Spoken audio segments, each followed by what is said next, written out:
Wakil Menteri Hukum dan Hak Asasi Manusia Edward Omar Sharif Hiarij atau Edi ditetapkan sebagai tersangka oleh Komisi Pemberantasan Korupsi. Edi dijerat dengan pasal dugaan penerimaan suap dan gratifikasi.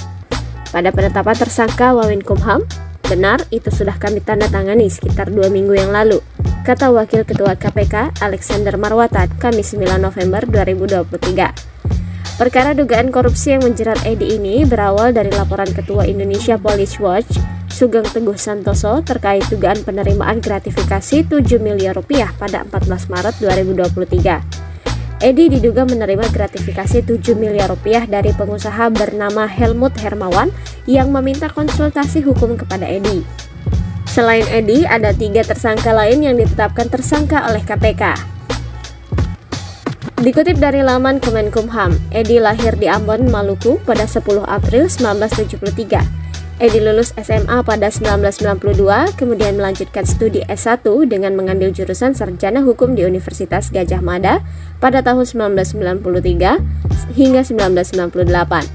Ia kemudian melanjutkan S2 di bidang ilmu hukum di kampus yang sama pada 2002 hingga 2004 dan menempuh pendidikan jenjang S3 di UGM pada 2007 hingga 2009.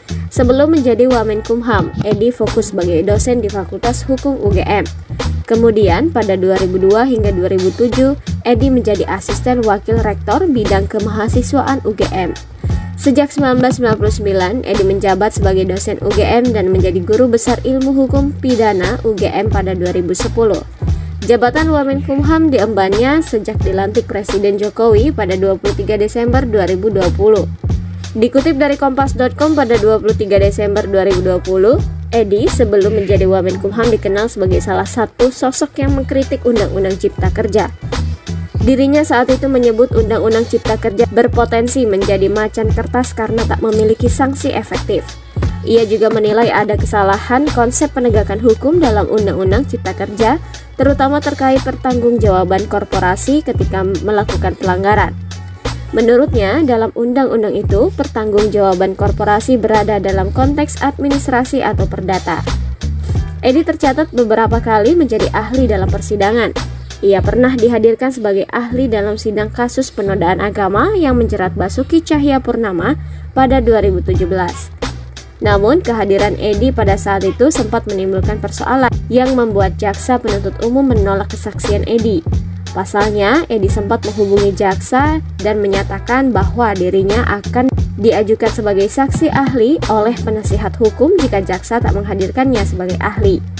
Nama Edi juga sempat menjadi perbincangan ketika ia menjadi ahli dalam sidang perselisihan hasil Pilpres 2019 di Mahkamah Konstitusi.